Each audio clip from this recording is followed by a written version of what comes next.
ठीक है, अब हम फीचर्स, सेकंड चैप्टर यही था ना, सेलिएंट फीचर्स। तो पता ही है कि हमारा जो कॉन्स्टिट्यूशन है वो बहुत ही यूनिक भी है, बहुत ही लेंथीएस्ट है, ब्रॉड है, इतने सारे हमने अपने सिटीजन्स को फंडामेंटल राइट्स दे रखा है। And in addition to that fundamental duties भी हैं कुछ जो नहीं मानते हम लोग। तो मिनी कॉन्स्टिट्यूशन किसे कहते थे, एक बार फिर से याद दिलाता हूँ। 42nd अमेंडमेंट एक्ट, ईयर कौन सा था? हेमंत हेयर। हाँ यार, ठीक है। और क्या है, लेंदी है, बहुत ही लेंदी है, हर एक चीज़ इतने एक्सप्लेनेशन में प्यार से बहुत सारी चीज़ें समझाई है। फ्लेक्सिबिलिटी भी है, ज़रूरत पड़ने पे हम उसका एडिट कर सकते हैं। और रिजिडिटी भी है। रिजिडिटी क्यों? क्योंकि कुछ चीज़ों को हम नहीं बदल सकते हैं, जिनको क्या कहते हैं, बेसिक स्ट्रक्चर। बेसिक स्ट्रक्चर मतलब संविधान में आप सब कुछ बदल सकते हो, लेकिन कुछ ऐसी चीज़ें हैं जो, जिसे हम क्या कह रहे हैं, बेसिक स्ट्रक्चर, उनको नहीं बदल सकते। जैसे कि इसमें क्या आती है, जुडिशरी। अब जैसे कोई भी सरकार पार्टी में हो तो वो चाहे तो कुछ चीज़ें बदल सकती है, पर ये नहीं कह सकती कि भाई हाई कोर्ट सुप्रीम कोर्ट का हम ख़त्म कर देंगे, कि तुम अपील नहीं कर सकते, ये नहीं कर सकते। इससे रिलेटेड चीज़ें जो है वो नहीं चेंज कर सकते हैं। ऐसी बहुत सारी चीज़ें हैं। और क्या है, फंडामेंटल राइट्स, ये नहीं ख़त्म कर सकते आपका। कुछ चीज़ें माइनर अमेंडमेंट्स कर सकते हैं, लेकिन जो बेसिक हैं कि बोलने का अधिकार ही छीन ले, या फिर ऐसा कर दें, सोने ना दें, समझ रहे हो ना, एकदम एक्सट्रीम जो है, उन सारी चीज़ों को कहाँ डाला गया है, बेसिक स्ट्रक्चर में, ताकि थोड़ी रिजिडिटी रहे। और जो संविधान मेकर्स थे हमारे, वो बहुत ही अच्छे से बना के गए हैं, हालांकि कुछ जगह पे तो लूप होल्स हैं ही। ठीक है, फेडरल और यूनिटी नेचर भी है। फेडरल क्यों? क्योंकि एक पूरी कंट्री है, हमने स्टेट वाइज पार्ट रखा है, तो यहाँ अपने अपनी एक सरकार है, तो एक तरह से फेडरल भी हो गया। और एक ऊपर बैठा हुआ है हमारे पीएम, तो एक यूनिटरी वाली भी फीलिंग दे रहे हैं। जहाँ पे दिक्कत होती है तो पूरी तरीके से इनका मतलब एक तरह से ज़्यादा पावर है ना हमारे यूनिटरी में। तो ये सारे हमारे फीचर्स हैं, पूरा लक्ष्मीकांत में एक एक करके पढ़ लेते हैं। कौन सी गवर्नमेंट है अपने? पार्लियामेंट्री फॉर्म ऑफ गवर्नमेंट है। इंटीग्रेटेड एंड इंडिपेंडेंट जुडिशरी है ना, जुडिशरी इंडिपेंडेंट है। और आपको ये पता होगा कि जुडिशरी ही है जिसको अपना स्टाफ अपॉइंट करने की भी पावर है। वहाँ कौन ये वाला रहेगा, कौन चाय वाला रहेगा, या फिर जो भी है, मतलब ये अपनी तरफ से भी जो अपना वो है, क्या कहते हैं, स्टाफ, जुडिशरी खुद ही अपॉइंट कर सकती है, इसके पास ये पावर है। इंटीग्रेटेड है, पता ही ना आपको, लोअर कोर्ट में पहले जाओ, नहीं हो तो हाई कोर्ट में चले जाओ, सुप्रीम कोर्ट तक अपील कर सकते हो, है ना। फंडामेंटल राइट्स गिवन है, इतने सारे फंडामेंटल राइट्स के आर्टिकल यार सारे याद होने चाहिए। आर्टिकल कहाँ से है? 14 से लेके 32 तक है ना। सारे आर्टिकल हम एक दो तीन बार रीडिंग पढ़ेंगे, सब कुछ याद हो जाएगी। और साथ ही साथ फंडामेंटल राइट के हमें क्या मिली है? Fundamental duty. फंडामेंटल ड्यूटी कहीं लिखा हुआ देखा है इससे पहले? ट्रेन में ट्रैवल किया होगा तो आपको दिखा होगा, दरवाजे के पास खड़े जो रहते हैं रेड कलर से, लिखा रहता है फंडामेंटल ड्यूटी। किसी ने पढ़ा है 11 की 11? पढ़ा होगा। रेलवे की सुरक्षा करें, ये फंडामेंटल ड्यूटी है? हैं? नहीं यार, नहीं नहीं, ये नहीं फंडामेंटल ड्यूटी यार।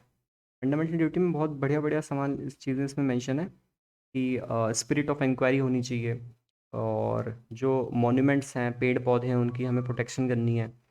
और जो सती प्रथा है उसका, उसको नहीं मानना है, we have to respect the women, ऐसे करके 10 जो है 10 पॉइंट्स हैं फंडामेंटल ड्यूटी। और सारा आपको दो तीन बार पढ़ोगे तो याद हो जाएगा। तो ये 10 फंडामेंटल ड्यूटी कब ऐड की गई थी? ये जो इमरजेंसी लगाई थी ना इंदिरा गांधी जी ने 1975 में, उसके बाद just. 42nd amendment act 1976, again this is known as mini constitution. और किसकी रिकमेंडेशन थी? तो वो थी सरदार स्वरण सिंह।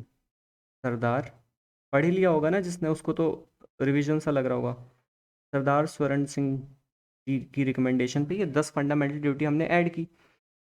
फिर एक और हमने ऐड की, एजुकेशन वाला, 86th अमेंडमेंट एक्ट 2002 में। तो अभी टोटल फंडामेंटल ड्यूटी कितनी होगी? 11। 10 + 1 इज़ 11। इसमें क्या है कि हर बाप का मतलब, हर बाप मतलब पेरेंट्स, हर पेरेंट्स की ये मतलब ड्यूटी है कि वो अपने बच्चे को एजुकेशन दे। ठीक है, एक ड्यूटी और ऐड कर दी है, तो 11 हो गए। और ये भी बहुत बार आता है कि वोटिंग के जो राइट्स हैं वो 21 साल था पहले, तो 21 साल की बजाय हमने 18 साल कर दिया। तो ये कौन सा अमेंडमेंट है? मिटा दूं क्या? यह है 61st अमेंडमेंट एक्ट 1988। ईयर कौन सा? 1989। 21 ईयर्स था पहले, उसको घटा करके 18 ईयर्स कर दिया। And we have to remember this amendment, 61st amendment act 1988। And we also have a concept of single citizenship. अगर आप यूपी के हैं तो ऐसा नहीं है कि आपको यूपी की अलग सिटीजनशिप चाहिए और फिर इंडिया की एक सिटीजनशिप चाहिए। जैसे यूएस में है, जितने अलग अलग स्टेट्स हैं तो उसमें आपको वहाँ की भी सिटीजनशिप चाहिए और एक यूएस की चाहिए। अपने यहाँ वो तो डोमिसाइल है कि भाई तुम्हें रिजर्वेशन क्लेम करना है तो दिखा दो कहाँ के हो। पर अपने यहाँ सिटीजनशिप का कोई खेल नहीं है ना, सिंगल सिटीजनशिप है। और ये बाहर भी लाई करता है कि आप अगर किसी और देश की सिटीजनशिप भी नहीं ले सकते हैं। अगर आपने लिया तो हमारे यहाँ सिंगल सिटीजनशिप के तहत आप उस देश के हो जाएंगे और हमारे यहाँ के नहीं रहेंगे। तभी तो वो उनका क्या नाम है, वो अक्षय कुमार है उनका, उन्होंने कैनेडियन सिटीजनशिप ली हुई है, इसीलिए वहाँ पे कनाडा दिखाता है। इसलिए इंडिया आप दिखा नहीं सकता क्योंकि हमारे यहाँ रूल क्या है, सिंगल सिटीजनशिप। दो देश नहीं रह सकते, या तो इंडिया के ही रहो। सिटीजनशिप की बात है। इमरजेंसी के प्रोविजन से अपने यहाँ these three articles are very important. 352, 356 and 360 एपी में आ रहे हैं ना, +4 करते जाओ। 52, 56, 60। ठीक है। 52 इस नेशनल इमरजेंसी, ये स्टेट इमरजेंसी, और 60 इस फाइनेंशियल इमरजेंसी। फाइनेंशियल इमरजेंसी हमारे देश में कितनी बार लगी है?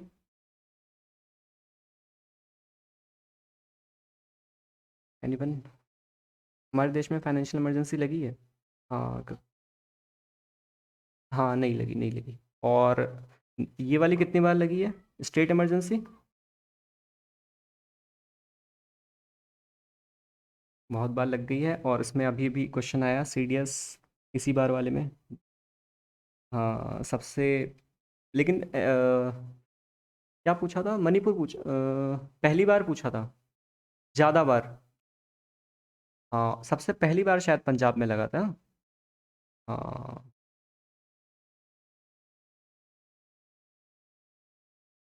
तो चेक ही कर लेते हैं।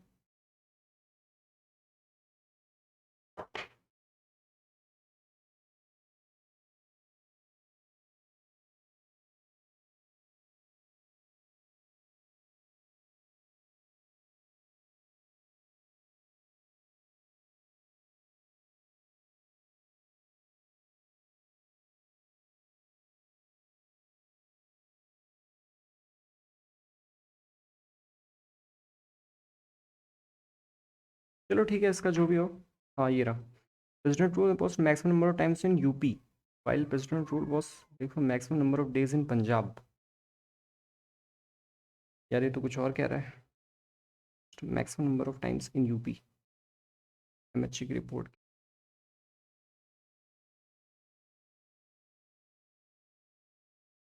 यहाँ पे थोड़ी गलती हो गई है, इसको ठीक कर लेते हैं। मैक्सिमम टाइम्स कहाँ पे लगा है? वो लगा है यूपी में 10 बार। और मैक्सिमम ड्यूरेशन के लिए कहाँ लगा है? वो लगा है पंजाब में, 3000 डेज। ठीक है। और हमें जब भी हम पीवाईक्यू लगाते हैं तो पीवाईक्यू लगाने का मतलब ये नहीं होता है कि हम सिर्फ उसके आंसर को देख लें। मतलब होता है कि हम उसका सब कुछ एनालाइज करें, इस ऑप्शन के बारे में, इस ऑप्शन के बारे में, और उस क्वेश्चन से जो लिंकिंग हमारे इंटेलिजेंस के अकॉर्डिंग आती है कि अगली बार क्या सवाल आ सकता है। जैसे इस बार अगर इन्होंने ये पूछा कि सबसे मैक्सिमम नंबर ऑफ टाइम्स कहाँ लगा है, तो हो सकता है अगली बार पूछ ले कि पहली दफ़ा कहाँ लगा है। तो जो वो आपको देखते ही समझ आ जाएगा कि ठीक है इसमें ये क्वेश्चन बन सकता है, और उनमें से ही कोई एक ऑप्शन उसका आंसर भी होता है। तो जैसे ही आप जब ज़्यादा पीवाईक्यू लगाओगे एक एक करके, तो आपको ये सारी चीज़ें एकदम क्लियर हो जाएंगी। और इसमें ये सारी चीज़ें, और इसमें सबसे इम्पोर्टेंट चीज़ क्या है कि ये अगली चीज़ है कि जो हमारा जो कॉन्स्टिट्यूशन है, तो हमने वो कई देशों से लेके बनाया है ना। तो जिसकी जो जो अच्छी अच्छी चीज़ें लगी हमने वहाँ से वो चीज़ें सीख ली, और अपना भी थोड़ा सा इनोवेशन डाल के सारी चीज़ें कर लिया। तो कौन सी चीज़ हमने किस देश से ली है, वेरी इंपॉर्टेंट। ठीक है। मैं फिर से कह रहा हूँ कि याद करने की ज़्यादा कोशिश नहीं भी करोगे, 3 बार 4 बार पढ़ लोगे तो भी ये याद हो जाता है। और बस हाँ ये करना है कि जहाँ पे आपको लग रहा है कि यार इसकी ट्रिक बनाने की ज़रूरत है, क्योंकि ज़्यादा भी हो जाता है तो कंफ्यूज हो जाओगे ना। अब जैसे इतनी सारी चीज़ें हैं तो हो सकता है कंफ्यूज हो जाओ, मल्टीपल टाइम्स पढ़ोगे तो 10 में से 3 चीज़ें तो याद हो जाएंगी परमानेंट, पर बाकी 7 तो नहीं हो रही हैं। जब बाकी 7 फिर भी नहीं हो रही तो उसकी या तो ट्रिक बना लो। ठीक है, ट्रिक बना बना के याद करो। तो कॉन्स्टिट्यूशन भारत की जो है वो कई देशों से ली गई है ना। तो इसकी जो टेबल है वो हम देखते हैं। किसी ने याद किया हुआ है वो कि कौन सा सामान किससे लिया हुआ है? ठीक है, याद कर लो। क्वेश्चन आते ही है, तुम लोगों ने देख ही लिया होगा यार इतनी बार। यही क्वेश्चन रिपीट हो रहे हैं अपने यहाँ। ये पार्ट्स हैं, पार्ट्स भी याद करने की ट्रिक बता दूंगा, मैंने लिख रखी है कहीं। ये रहा। ठीक है, गवर्नमेंट ऑफ इंडिया इतना इंपॉर्टेंट नहीं है, ये इंपॉर्टेंट है यहाँ से। Parliamentary government, rule of law, single citizenship, ये सारा सामान हमने कहाँ से सीखा है? ब्रिटिश से। यही राज करके गए हैं, इन्हीं से हमने सीख लिया है। ये थोड़ा इंपॉर्टेंट लग रहा है, दिख तो रहा है ना सभी लोगों को ये। बाकी तो जूम की फैसिलिटी भी होगी ना आपकी स्क्रीन पे तो। ठीक है, यूएस, ये देखो fundamental right. Fundamental rights means अधिकार, है ना? ये हमने कहाँ से सीखा? यूएस से। तो यूएस ऐसा नहीं लग रहा कि वहाँ वो अपने सिटीजन्स को राइट्स भी दे रहा है और जुडिशरी का भी काम रख रहा है कि किसी को कोई दिक्कत ना हो। अब भाई डेवलप्ड नेशन है तो करेगा ही। और जुडिशियल रिव्यू की फैसिलिटी भी दे रहा है। कौन दे रहा है ये सब? यूएस, अपने ट्रम्प वाला। अच्छा, अब तो दूसरा है। और मज़ा नहीं आ रहा तो सुप्रीम कोर्ट को भी रिमूव कर सकता है। तो ऐसे ऐसे ट्रिक आप बना लो, इम्पीचमेंट ऑफ प्रेसिडेंट लो, इनको भी निकाल दे रहा है। ठीक है, तो ये सब पावरफुल काम कौन करेगा? एक powerful nation, the so called US. Irish, Irish मतलब आयरलैंड। आयरलैंड में तो मैंने तो ऐसे याद किया था, आयरलैंड में आखिरी में डी आ रहा है ना, तो D stands for DPSP, directive principle of state policy. इसको शॉर्ट में क्या कहते हैं? DPSP. Those who have read already, उन्हें पता होगा। कनाडा, कनाडा तो अपना पता ही है, पंजाब से अपने यहाँ कितने लोग जाते हैं कनाडा। तो कनाडा से क्या याद कर सकते हैं?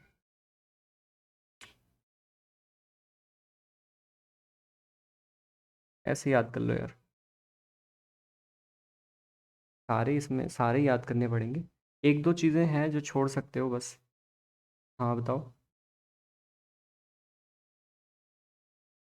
हम्म सारी सारी याद करनी है, सारी याद करनी है। जो ऊपर लिखा है वो थोड़ा सा फेमस है, parliamentary government, rule of law, single citizenship. एक बार ध्यान से पढ़ोगे भी ना तो वो याद होता जाएगा। याद तो करना है, सारे याद करने हैं। और डीपीएसपी है, आयरलैंड से हो गया। और कनाडा से ये देखो फेडरलिस्ट, स्ट्रॉन्ग सेंटर इनके यहाँ भी है, जैसे अपने यहाँ पे है ना स्ट्रॉन्ग सेंटर है, और हर जगह सीएम भी है स्टेट का। ऑस्ट्रेलिया देखो कॉन्करेंट लिस्ट।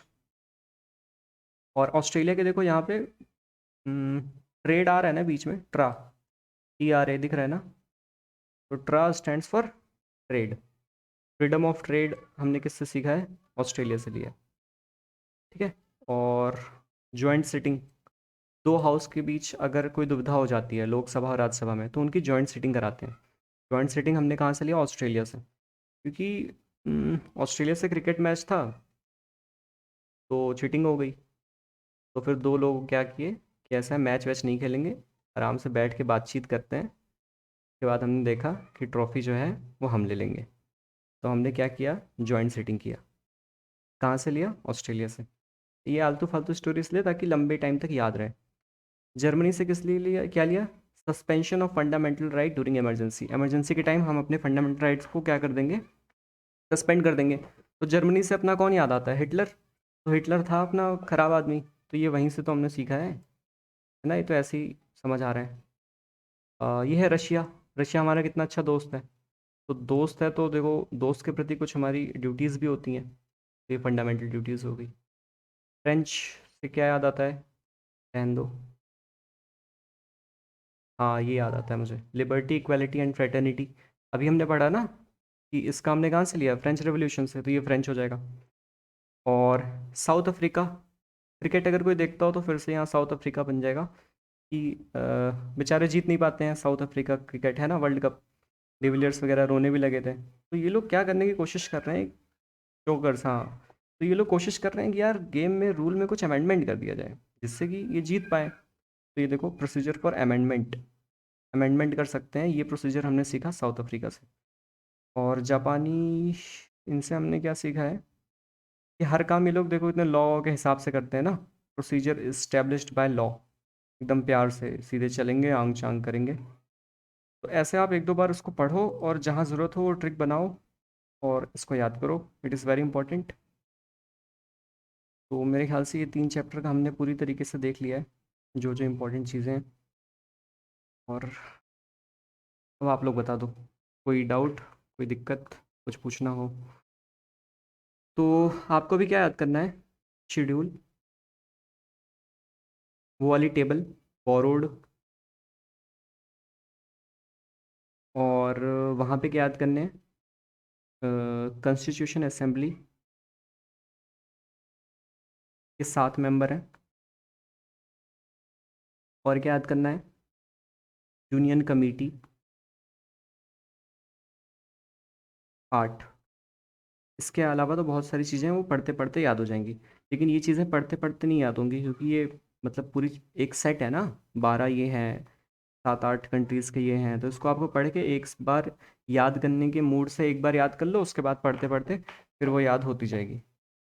ठीक है, कि और किसी को कोई पूछना बताना।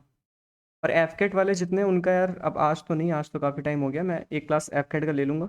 एफ कैट क्या है कि कोई बड़ा एग्ज़ाम नहीं है ना। एफ कैट एक मुन्ना है, मुन्ना बच्चा है। एफ कैट में ये 4 ही पता है आपको, इंग्लिश है, और क्या होता है, जीके है, रीजनिंग है, और मैथ्स है। जीके जितना हम पढ़ रहे हैं, तो इसमें 25 क्वेश्चन है। मान लो आप 10 कर लोगे अब, ठीक है, सीडीएस पढ़ोगे तो 10 कर लोगे। बाकी जो 15 है वो क्वेश्चन आते हैं स्टैटिक। स्टैटिक एक सर्टेन सेट है, उसका मैंने एक वीडियो बनाया हुआ है, मैं फिर से उन सारे स्टैटिक को अलग से उसकी बता दूंगा आपको। ठीक है, कि ये पढ़ना है, स्पोर्ट्स पढ़ना है, स्पोर्ट्स में भी कॉमनवेल्थ पढ़ना है। और एक वेबसाइट है, वहाँ से भी इसके क्वेश्चन आते हैं। किसी ने बीटेक है तो उसको पता होगा ये वेबसाइट, इंडिया बिक्स।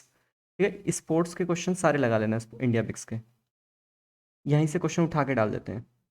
स्पोर्ट्स सेक्शन की बात कर रहा हूँ, पूरे पेपर की बात नहीं कर रहा हूँ कि कोई जाके बताने लगो कि इंडिया बिक्स से ही आता है, क्लेम कर दिया।